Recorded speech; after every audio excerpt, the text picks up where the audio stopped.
Over here, Matt. Excuse me. This morning, we are joined by our digital media expert, John McCulley from Moxley Carmichael, explaining the new features on Facebook, Twitter, and YouTube. Good morning. Good morning. How are you? Well, I'm eager to hear about all this stuff, this social media stuff that we talk about that's so important these days.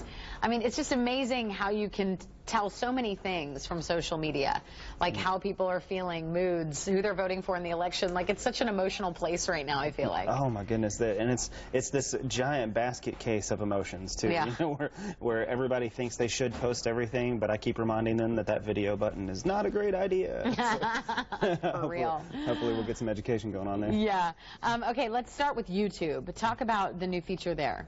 Okay, so on some YouTube channels, if you follow certain channels and you follow certain people, you'll see that they have a community tab now. And before, they wanted to have a conversation, which is the preferred method to engage your followers, they had to post more videos, and they had to, you know, fans had to react with a video, then they had to react with a video, which is really time consuming. So now in that community tab, it acts more like the Facebook feed, where you can post just messages, they can reply to comments, GIFs, pictures, other videos. It's so much easier. So you just click on that channel. On most of them, it'll have a community tab now, and then they can have that interaction there. So it's really cool. It's Google's opportunity, the social network, instead of Google+. So I think it'll be really neat. I would do social media on YouTube before I would do it on Google+. So I think it's going to be really cool for video creators. YouTube is huge. Oh, yeah. Second largest search engine. Oh, wow. Okay.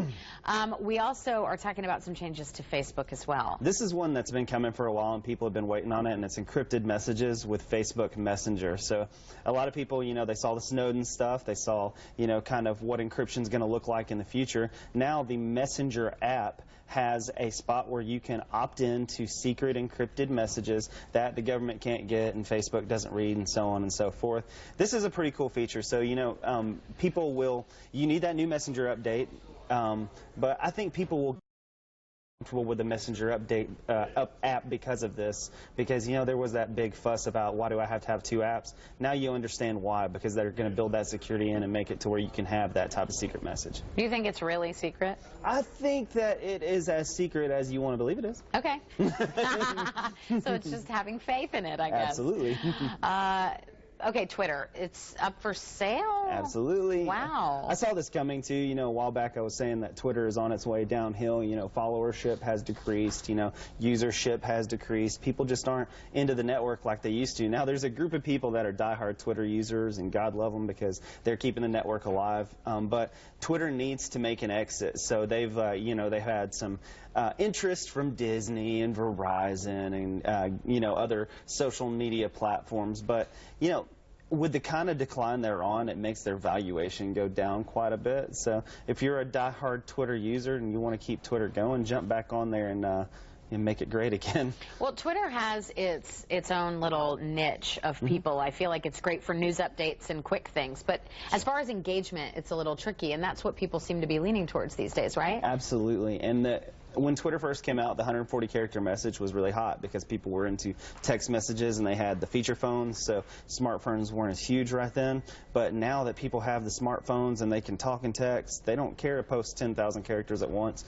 And we know that you'll read them, you know, so I think it's very interesting. I know the network was trying to make a move recently to get longer tweets in, and they did that, but it was just too little too late for a lot of people. So I'm hoping that if they want to stay alive, you'll see some big company buy it. I'm really hoping for Verizon.